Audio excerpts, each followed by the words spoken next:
한 번 더 우리 활짝 웃으시면서, 요즘 마스크 때문에 웃기도 힘들잖아요. 웃으시면서 이렇게 인사하실까요? 집사님, 장로님, 권사님 때문에 제가 행복합니다.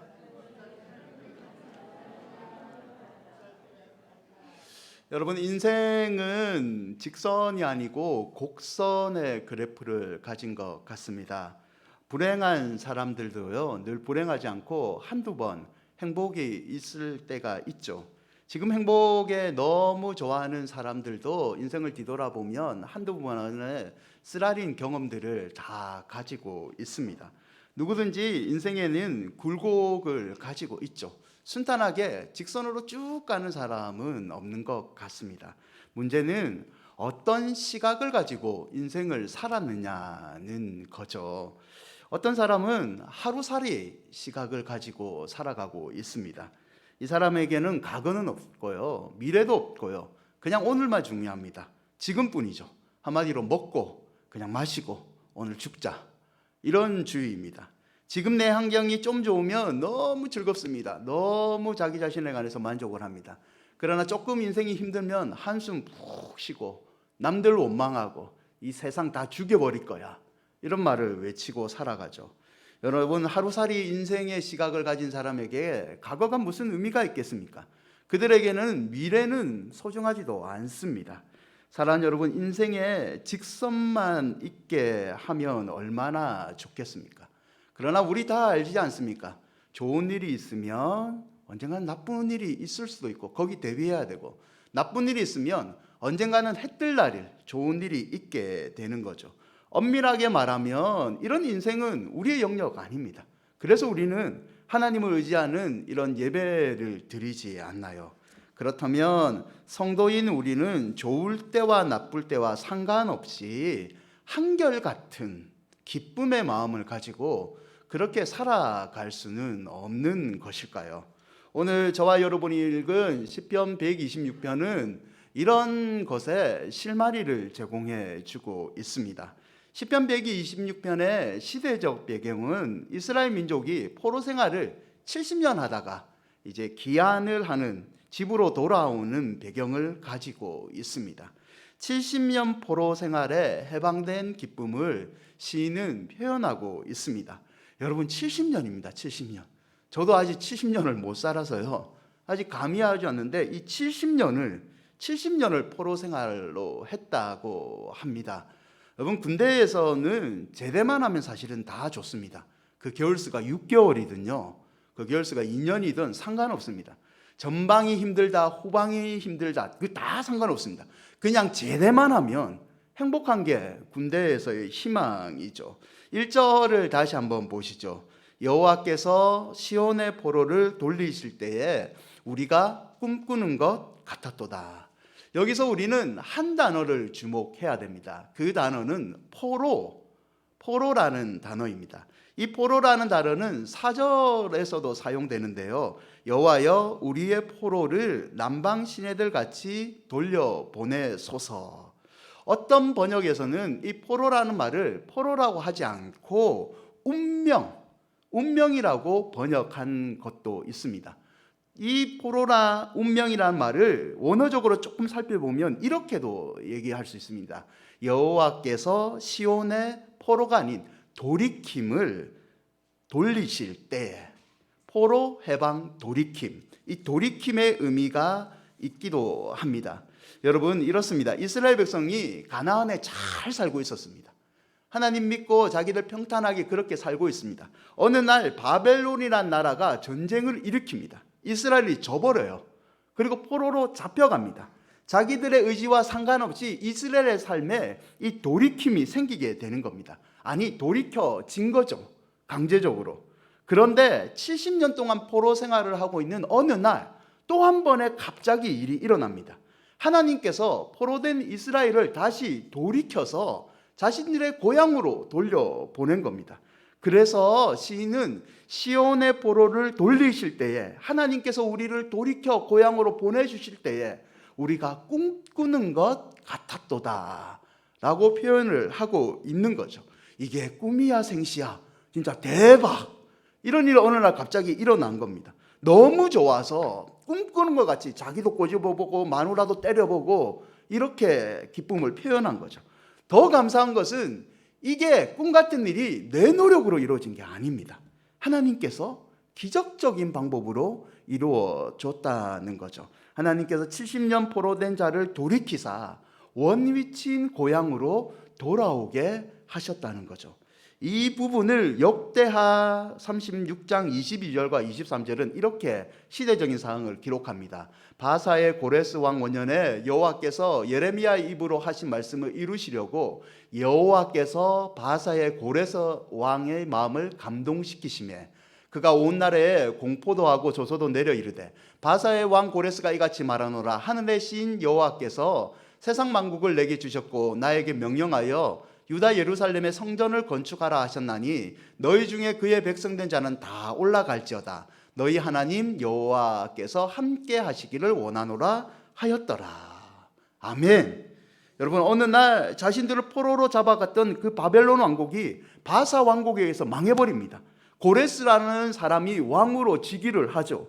그런데 뜬금없이 이 고레스라는 왕이 이스라엘 포로들에게 이렇게 선언합니다. 내가 하나님 아는데, 내가 하나님 알고 믿는데 너희는 너희 고향으로 돌아가라.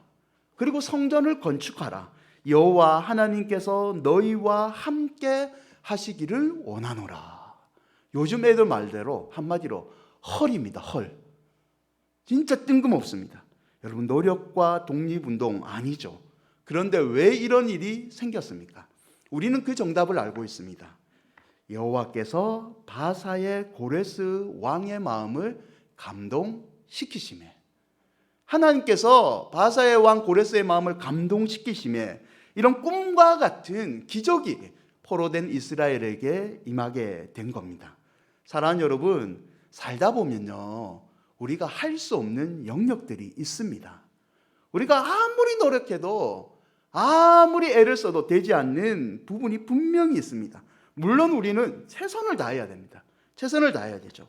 그러나 우리가 할 수 없는 영역에 우리는 하나님의 은혜가 필요한 줄 믿습니다.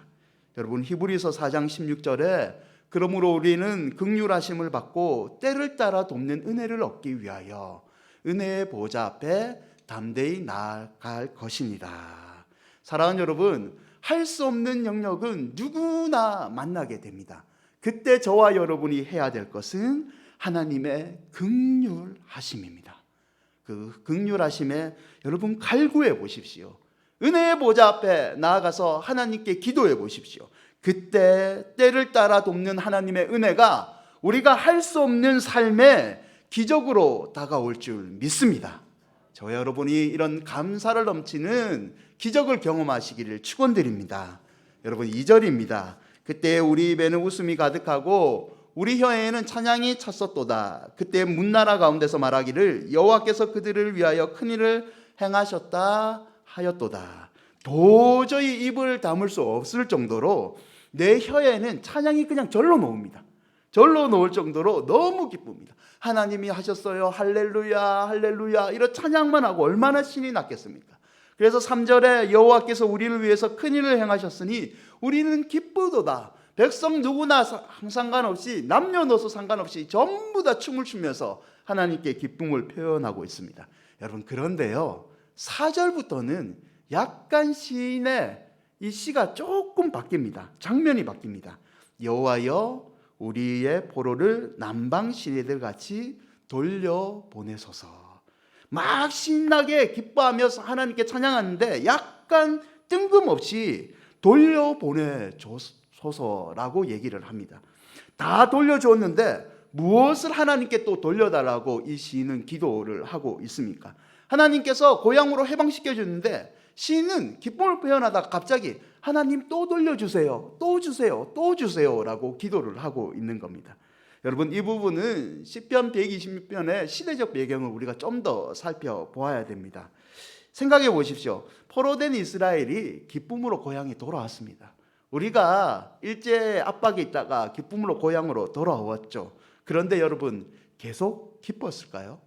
동독과 서독이 하나 됐을 때 사람들은 베를린 장벽을 무너뜨리고 너무 축제의 기쁨을 펼쳤습니다. 그런데 그 기쁨이 계속 유지되었을까요? 현실적인 문제에 부딪힙니다. 큰 고난, 큰 기쁨 뒤에는 고난이 찾아오죠. 이들의 고난은 무엇이었을까요? 여러분, 바벨론 포로로 3번에 거쳐서 잡혀갑니다. 어떤 사람은요 70년 전에 잡혀갑니다. 그래서 돌아오니까 나이 80이 되어서 고향이 된 기억이 10살 때 기억밖에 없습니다. 어떤 사람은 30살에 잡혀가서 청년의 때를 그 이방 땅에서 다 보냅니다. 어떤 사람은 더 늦게 잡혀가서 인생의 반을 고향에서 보내지 않습니다. 다들 고향이 그립죠. 해방되어 기쁨으로 돌아오고 웃음이 가득합니다. 그런데 이게 무슨 일입니까? 고향에 돌아오니까 내가 살던 집이 없습니다. 집이 다 불타버린 거예요. 동네는 황폐해지고 성은 다 무너뜨려진 겁니다. 내가 고향에 와서 이제는 하나님 앞에 마음껏 예배를 드려야지라고 생각했는데 하나님의 성전이, 하나님의 예배당이 산산이 부서져서 없는 겁니다. 너무 기뻐 고향에 돌아왔지만 내 눈앞에 나를 기다리고 있는 거는 굶주림 그리고 폐허밖에 아무것도 없습니다. 여러분, 이들이 느꼈던 실망을 이해하시겠습니까? 그뿐만 아니죠. 이들에게는 두려움이 남아 있습니다. 어떤 두려움이냐면 바사왕 고레스가 우리를 뿌려줬지만 이 고레스가 마음이 변해서 우리를 다시 잡아들이면 어떻게 할까라는 두려움이 여전히 남아 있습니다. 이 두려움이 여전히 남아 있어서 급하게 고향으로 돌아왔습니다. 고향으로 돌아오니까요, 아이고야, 내 옆에 있어야 될 사촌 누나가 보이지 않네요. 내가 급하게 고향으로 돌아오니까 우리 동네 아저씨가 없는 거예요. 이산가족이 되어버렸습니다. 다시 바사로 돌아갈 수는 없죠. 생이별을 하게 됐습니다. 진짜 이 우리나라 이산가족 노래처럼 어머니 아버지 그 어디 계십니까? 목매여 불러봅니다. 어제 1시간 연습했습니다. 여러분, 기쁨 위에 고난이 있죠. 그들의 고난은 여기 그치지 않습니다. 이제 하나님께 예배 드리려고 성전을 건축하려고 하니까 이 땅에 살고 있는 이방인들, 아시리아 사람들이 조롱하고 성전 건축을 방해합니다. 하나님의 고향에 들어와서 예배를 드리고 성전을 쉽게 지을 줄 알았더만 이 땅에 정착하고 있는 이방인들이 성전 짓는 걸 방해하는 거예요. 너무 힘들죠. 힘들게 성전 건축을 마무리했는데 성전을 지은 신세대들은 너무 좋아합니다. 폐허 땅에 우리가 성전을 지었구나. 그런데 나이 들은 사람들은 실망을 합니다. 이 사람들은 신세와 달리 옛날 성전을 기억하고 있습니다. 어떻게 이런 성전에서 하나님께 예배를 드리는가? 참 인생 허무하다. 땅을 치고 후회를 합니다. 여러분, 이들의 고난을 이해할 수 있겠습니까? 너무 기뻐서 고향에 돌아왔습니다. 하나님께 춤추면서 하나님 할렐루야 감사합니다 라고 기쁨의 노래를 불렀습니다. 그런데 얼마 지나 않아서 현실적인 문제, 고난이 이들에게 다시 찾아옵니다. 여러분, 우리 인생 닮지 않았나요? 구원을 받았을 때 우리 얼마나 기뻤습니까? 기도의 응답을 받았을 때 우리 얼마나 기뻤습니까? 멀리 생각하지 않아도 됩니다. 성구영신 예배드리고 신년 감사 예배드렸을 때 우리 마음 가운데 하나의 기쁨이 있죠. 올해는 잘 될 거다. 올해는 잘 될 거다. 우리 자녀들 악기 열릴 거라 생각했는데 생각지도 못한 코로나가 터졌습니다. 고난이 우리 가운데 찾아온 거죠. 이제 믿음 생활 똑바로 하면 천국 꽃길만 열릴 것 같은데 그러지 않은 거예요. 내가 죄의 문제를 하나님께 기도했지만 하나님께서 죄를 해결함을 받았다는 응답의 메시지를 나에게 줬어요. 근데 죄가 없어지기는요, 이건 아닌데 이건 아닌데 하면서 다시 옛날 죄를 짓기 시작한 겁니다. 습관적인 죄를 끊어버리지 못하죠. 믿음으로 승승장구할 줄 알았던 나의 천국 꽃길은 마치 지하철 2호선과 9호선 같이 지옥과 같은 지옥철로 변합니다. 이거 타고 싶지 않은데 나는 이걸 꼭 타야 됩니다. 그런 현실 가운데 나는 처하게 되죠. 사랑하는 여러분, 많은 사람들은 우리와 같이 믿는 사람이든 믿지 않는 사람이든 누구나 인생의 고난의 골짜기를 다 통과합니다. 그러나 신앙을 가지지 않는 대부분의 사람들은 이 인생의 고난에서 중단해버리고 그냥 절망을 하나의 운명이다, 내 운명이다 라고 받아들이고 살아갑니다. 그런데 여러분, 성도도 그렇게 해야 됩니까? 하나님을 믿는 성도도 그렇게 살아야 될까요? 성도는 달라야죠. 그냥 고난이다, 내 운명이다, 나는 어쩔 수 없다 라고 말하면 그건 성도가 아니죠. 성도는 달라야 되지 않습니까? 우리에게는 하나님이 계신데, 여러분 그렇다면 이 곡선과 같은 인생에서 탈출하는 방법은 무엇일까요? 첫째, 여러분 감사하십시오. 여러분의 과거를 감사하십시오.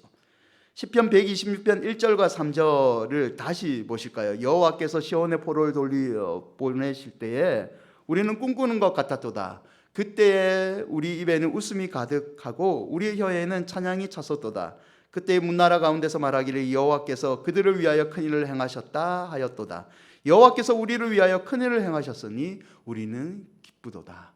여러분 여기 3절에 기쁘도다는 말은요, 원어적으로 좀 더 살펴보면 기쁘도다가 아니고 지금 내가 기쁘도다라는 의미가 있습니다. 모든 사람이 고향으로 돌아오는데 집이 없고 성전이 불탄을 보고 낭망하고 있습니다. 그때 시인은 일어나서 나를 인도하신, 우리를 포로된 자에서 해방시켜 주신 하나님의 은혜를 묵상하게 됩니다. 나를 인도하신 하나님을 묵상하니까 시인의 마음 가운데 기쁨이 회복되는 겁니다. 아, 그렇구나. 하나님은 지금까지 과거에도 나를 인도해 주실 뿐만 아니라 지금도 나를 해방시켜 주시는, 지금도 역사하시는 하나님이구나. 이것을 시인은 깨닫습니다. 그래서 기쁘도다, 기쁘도다. 지금 나는 기쁘도다. 하나님께 고백을 하고 있는 거죠. 여러분, 곡선 인생 살고 있습니까? 절망을 벗어났더만 또 다른 절망이 나를 덮치고 있습니까? 절망을 벗어났더만 더 깊은 절망으로 여러분 빠져나가고 있습니까? 그러면 그때 하나님께서 여러분에게 베풀어 주신 과거의 은혜를 기억하고 여러분 감사하시기를 바랍니다. 이 감사를 드릴 때 우리 마음속에는 또 다른 하늘의 기쁨이 넘쳐날 줄 믿습니다. 여러분 이런 의미에서 추수감사주일은 대단히 우리에게 중요한 주일입니다. 추수감사주일은 여러분 잘 알다시피 1962년 4월 5일 날 102명의 청교도의 신앙을 가진 사람들이 자유를 찾기 위해서 유럽을 떠나서 메이플라워를 타고 뉴 잉글랜드 프리마우스에 정착을 합니다. 이들이 정착을 했을 때는 51명이 죽습니다. 340마일을 항해해서 왔는데요, 기뻤습니다. 이제 자유롭게 하나님께 예배드릴 수 있다고 기뻤는데 웬걸요? 맹수의 위협과 원주민의 살상 공격이 있죠. 질병이 있죠. 먹을 것이 없이 사람들이 굶주려 죽습니다. 그래서 49명이 남게 됩니다. 땅을 개간하고 옥수수를 심고 바다에 가서 고기를 잡고 사냥을 하며 일용할 양식을 그렇게 먹으면서 근거히 그냥 버티고만 살아가고 있습니다. 1년이란 세월이 지났을 때 이들은 얼마 거두지 않은 곡식을 모아서 그래도 하나님 감사합니다. 우리에게 신앙의 자유를 주신 하나님, 유럽이란 곳에서 미국이란 곳에 와서 굶주려 죽지 않고 살게 하신 하나님께 감사의 예배를 드렸습니다. 여러분 이게 추수감사주일의 기원이 됩니다. 물론 성경적인 기원도 있죠. 여러분 추수감사주일은요, 풍족한 열매를 맺고 농사의 풍족함을 가지고 부의 축적을 가지고 하나님께 드린 주일이 아닙니다. 추수감사주일은 도무지 감사할 수 없는 상황, 다 굶주려 죽고 원주민의 공격이 아직도 여전히 남아있고 질병이 아직도 나를 위협하고 있는 도무지 감사할 수 없는 그 상황에서 도무지 감사할 수 없는 동료들의 묘지 가운데서 드렸던 예배가 추수감사주일 예배입니다. 재밌는 것은요, 아니요, 놀라운 것은 하나님께서 도무지 드릴 수 없는 상황에서 드린 이 감사의 예배를 받으시고 지금의 미국이란 나라의 부유함의 축복을 내려주셨다는 겁니다. 사랑하는 여러분, 2020년 저와 여러분을 지켜주신 하나님의 은혜를 한번 기억해 보십시오. 지금 이 순간 우리를 예배드리게 하시는 하나님께 감사의 기도를 드려 보십시오. 우리를 인도하신 하나님을 감사함으로 찬양하면 도무지 감사할 수 없는 그 상황에서 하나님께서 이기게 하시는 은혜를 저와 여러분에게 베풀어 주실 줄 믿습니다. 지금까지 지내온 것 주의 크신 은혜라, 한이 없는 주의 사랑 어찌 이루 말하랴.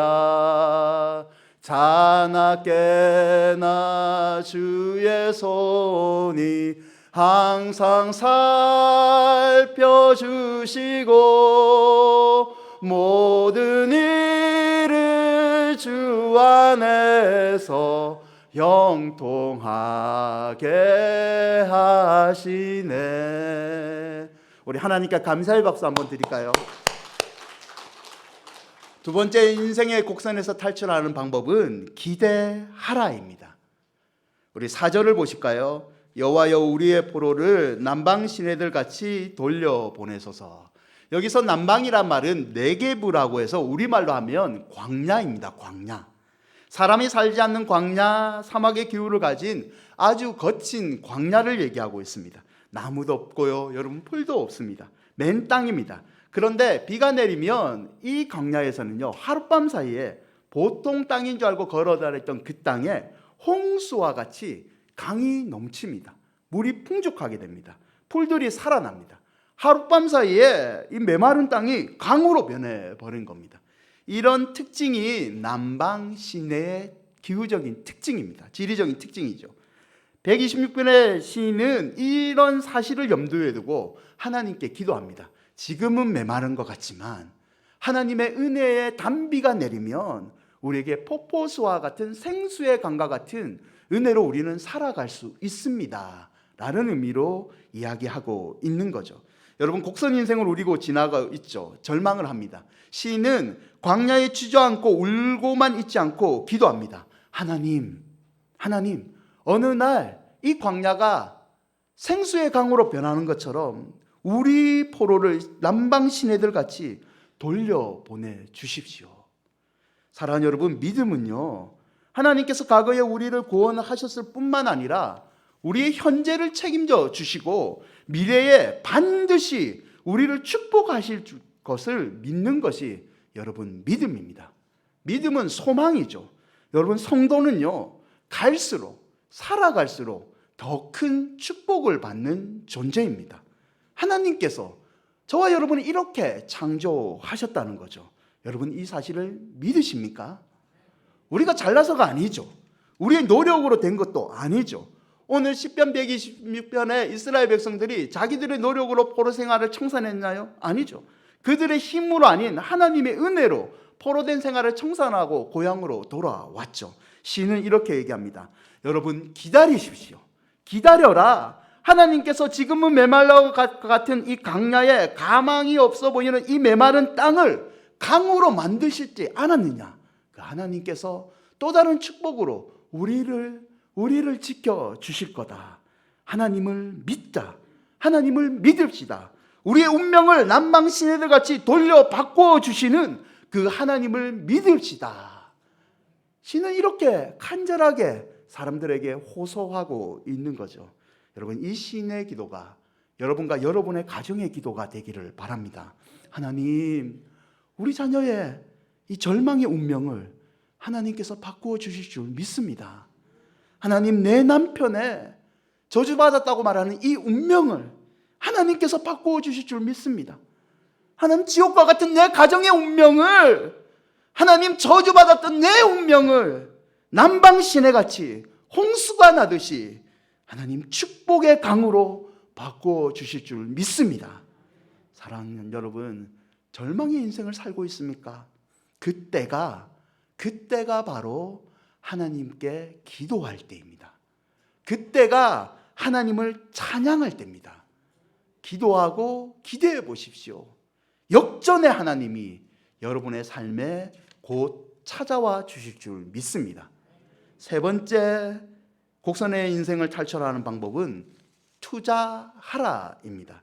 5절과 6절 말씀인데요, 우리 5절과 6절 함께 읽습니다. 눈물을 흘리며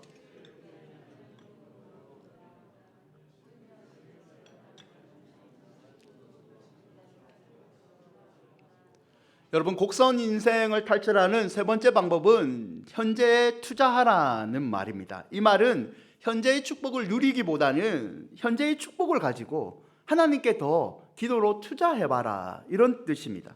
포로 귀환을 했을 때 여러분은 어떤 일이 있겠습니까? 고레스 왕이요. 고레스 왕이 풀어 죽기는 풀어줬는데 이 고레스 왕이 축복하면서 자, 이스라엘 백성들 금 한 덩씩 가지고 가세요. 이스라엘 백성들 거기 가서 먹을 게 없으니까 쌀 포대 하나씩 들고 가세요. 이렇게 했겠습니까? 아닙니다. 아무것도 없이 그냥 돌려보냈습니다. 돌아오니까 고향 땅에 아무것도 없습니다. 그들이 먹고 살 게 없죠. 그들은 굶주렸습니다. 그때 이스라엘 백성들을 포기하지 않고요, 이 5절과 6절의 말씀처럼 울면서 씨를 뿌렸습니다. 울면서 씨를 뿌렸습니다. 씨는 지금은 힘들지만 울면서 씨를 뿌리면 언젠가는 기쁨의 곡식단을 가지고 돌아올 수 있다라고 이야기하는 거죠. 그러므로 기쁨의 곡식단을 너희들의 미래에 얻기 위해서는 지금 울면서 하나님께 기도하면서 씨를 뿌려라, 이런 말씀입니다. 사랑하는 여러분, 어떤 흑인 아이가 있었습니다. 이 흑인 아이는요, 축구 선수가 너무 되고 싶었습니다. 그런데 축구 코치가 이 아이를 보고 절망적인 말을 합니다. 너는 축구 선수가 될 가능성이 없다. 네가 축구 선수 되면 사람들이 비웃을 테고 내가 코치로서 창피당한다. 그냥 그만둬라. 실망한 어린 꼬마는 어깨를 쭉 내리고 집으로 돌아옵니다. 축구 선수의 꿈을 접죠. 육상 선수가 되기 위해서 이제 또 다른 훈련을 아이는 시작합니다. 그러나 고등학생이 되었을 때 육상 훈련을 하다가 부상을 당하죠. 이마저 포기해야 될 상태에 이르게 됩니다. 국제 경기에 나가죠. 아이 포기하지 않고 계속 연습하고 국제 경기에 나갑니다. 미국에서 그의 노력이 통했는지 그의 지명도가 올라갑니다. 이때 그의 인생을 바꾸는 한 사건이 만나게 됩니다. 바톤 루즈에서 미국 대학 체육협회 주최 육상 선수권 대회가 열리기 전 이 아이는 예배 시간에 초청을 받습니다. 거기서 그는 자기가 예수 그리스도에 대해서 머리로만 알고 있었지만 예수님을 인생의 주인으로 믿지는 않았구나. 내가 내 노력으로 축구도 하고 육상을 했지만 내가 그냥 형식적으로 알았던 예수님을 내 인생의 진짜 주인으로 믿고 기도하지는 않았구나 하는 것을 깨닫게 됩니다. 그는 예수님을 영접하고 이 사실을 가족들에게 알립니다. 3년 후에요, 그는 LA에서 열린 올림픽에서 꿈을 실현합니다. 4개의 금메달을 따게 됩니다. 이 어린아이는 칼 루이스입니다. 칼 루이스는 이렇게 고백합니다. 트랙을 다닐 때 나의 마음은 평안을 느꼈습니다. 이 세상에 나 하나뿐이라고 다른 아무것도 없는 것처럼 느껴집니다. 나는 아무도 구애도 받지 않고 마음껏 달릴 수 있습니다. 이것은 하나님께서 나의 노력에 응답하시고 나를 이끌어 주신 기도의 응답입니다. 저는 아주 사소한 일이라도 주님의 도우심을 구합니다. 여러분, 칼 루이스는 제가 간단하게 얘기했지만 금메달을 따는 원래 엘리트 코스를 밟은 사람이 아니었습니다. 축구 선수가 되고 싶지만 포기했고 육상 선수가 되었지만 그런 부상으로 포기했지만 그 인생에서 예수 그리스도를 만나고 포기하지 않고 주인 대신 하나님을 믿고 울며 씨를 뿌리며 현재를 미래에 투자했습니다. 그랬더만 하나님께서 그에게 금메달 4개를 따는 올림픽 영웅으로 만들어 주셨다는 거죠. 사랑하는 여러분, 지금 당장 우리의 삶에 응답이 없다고 해서 원망하지 마십시오. 현재를 미래를 위해서 기도함으로 여러분 투자해 보십시오. 하나님이 하나님의 시간에 반드시 선한 길로 이끌어 주실 줄 믿습니다. 그러므로 여러분 울며 씨를 뿌리십시오. 반드시 기쁨으로 그 단을 가지고 돌아올 줄 믿습니다. 3가지를 적용하고 말씀을 맺고자 합니다. 첫째는 여러분 생각을 바꾸십시오. 여러분의 생각을 바꾸십시오. 제가 좀 너무 무거울 것 같아서 담임 목사가 돼서 이 절기소교를 처음 해서 조금 가벼운 얘기로 한번 적용을 해보고자 합니다. 어느 날 티코를 탄 아줌마가 한 명 계세요. 이 아주머니가 빨간 신호등이 들어와서 차를 멈춥니다. 옆에 그랜저를 탄 아가씨가 지나가네요.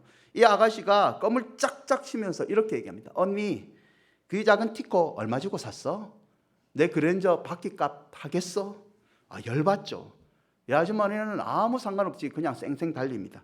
다시 다음 신호등에서 빨간불에 멈춥니다. 웬걸요? 그 그랜저 탄 아가씨가 또 옆에 섭니다. 언니, 그 티코 얼마 주고 샀냐니까? 내가 지금 살게. 아줌마 열받죠. 그래도 아무 대꾸하지 않고 신호받기자 다시 그냥 달립니다. 자기 갈 걸 갑니다. 그런데요, 또 다음 로타리에서 빨간불에 멈춰서자 그랜저 탄 아가씨가 그 옆에 섭니다. 그리고 짜증내면서 말합니다. 언니 그 티코 얼마 주고 사냐니까? 내가 살게. 티코를 탄 아줌마 입에서 욕이 나옵니다. 욕이 나올 만하죠. 욕을 하다 보면 여러분 무시당한 감정이 북받쳐서 기분 엉망되고 운전 망치고 사고 납니다. 그런데요, 이 현명한 대한민국 아주머니께서 욕을 하지 않고 이 얄미운 싸가지 없는 아가씨에게 이런 말을 했답니다. 벤츠 사니까 덤으로 끼워줬어. 나 얼마인지 몰라. 여러분, 생각을 바꾸십시오. 생각을 바꾸면 하나님께서 생각지 못한 은혜를 주실 줄 믿습니다. 두 번째는 3분이라도 감사하십시오. 여러분, 뜸들이기 가장 적당한 시간은 7분, 5분, 1분이 아니라 3분이라고 합니다.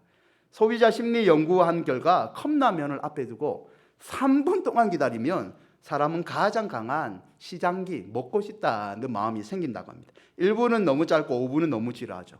구급차는요, 세상 어디에도 3분 만에 출동을 해야 됩니다. 3분이면 한 사람의 영웅이 탄생하는 시간이죠. 즉석 사진도요, 여러분 3분인 거 아시나요?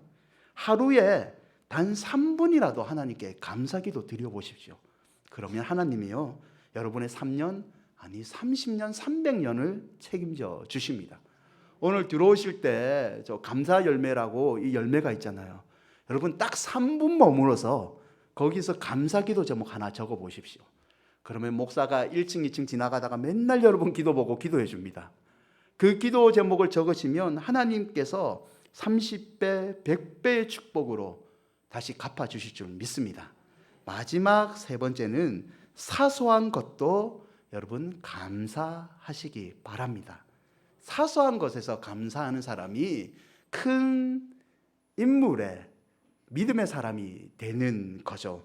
여러분, 제가 이 감사 설교를 준비하다 보니까 여러 목사님들의 설교를 좀 참조하게 돼요. 그러다 보니까 그분들 중에 몇 분이 했던 좋은 예화가 있더라고요. 제가 한번 나눠드릴게요. 이게 가나다라 마바사 파하 감사 기도 제목입니다. 가는 길 험한 산도 거친 풍랑을 만날지라도 하나님과 함께 하심에 감사드립니다. 나같이 부족한 사람도 하나님 자녀로 삼아주시고 일꾼으로 사용해 주심에 감사드립니다. 다음부터는 한번 외쳐주세요. 다양한 사람들과의 만남 속에서 다름을 배우고 여러 가지를 도전하여 주심에 감사드립니다. 랄랄라 노래만 할 수 있는 상황도 아니지만 엎드려 기도할 수 있는 은혜 주심에 감사드립니다. 마지못해서가 아니라 자원하는 마음으로 사랑할 수 있게 하심을 감사드립니다. 바보처럼 사는 것이 손해인 것 같지만 그 안에 진리가 있게 하심을 감사드립니다. 사진빨, 화장빨, 조명빨이라도 이쁘다는 소리 듣게 하심을 감사드립니다. 아침에 매일매일 맞이하며 하루를 허락하시고 다시금 기회 주심에 감사드립니다. 자연의 아름다움과 그 안에 담겨진 풍성한 의미들을 오래 많이 경험하게 하심을 감사드립니다. 차마 말로 닿을 수 없는 만남의 축복을 주셔서 새로운 도전들을 허락하심에 감사드립니다. 카멜레온처럼 변신하고 싶은 욕심이 있지만 내 처지가 어떤지 알게 하심을 감사드립니다. 타지에 살고 있는 식구들과 만나게 하시고 나의 지경을 넓혀주셔서 감사드립니다. 파란 하늘을 보며 넓고 푸르게 파란 바다도 볼 수 있게 하심을 감사드립니다. 하루하루 살아가는 것이 소중함을 깨닫게 하시고 아침에 일어나서 감사하다 고백하게 하신 주님께 감사의 기도를 드립니다. 사랑하는 여러분, 여러분의 과거를 감사하십시오. 미래의 축복을 기대하면서 현재를 기도에 투자해 보십시오. 오늘의 작은 축복을 미래의 기쁨의 단을 위해서 여러분 투자해 보십시오. 이것이 곡선 인생에서 탈출하는 방법입니다. 하나님께서 반드시 기쁨의 단으로 축복해 주실 줄 믿습니다. 여러분 잊지 마십시오. 감사는 축복의 지름길입니다. 한번 따라 하실까요? 감사는 축복의 지름길입니다. 눈물을 흘리며 씨를 뿌린 자는 기쁨으로 거두리로다. 울며 씨를 뿌리러 나가는 자는 정령 기쁨으로 그 단을 가지고 돌아오리로다. 아멘. 아무쪼록 우리 큰은혜 교회 모든 식구들이 감사함으로 기쁨의 단을 가지고 돌아오시기를 주님의 이름으로 축원드립니다.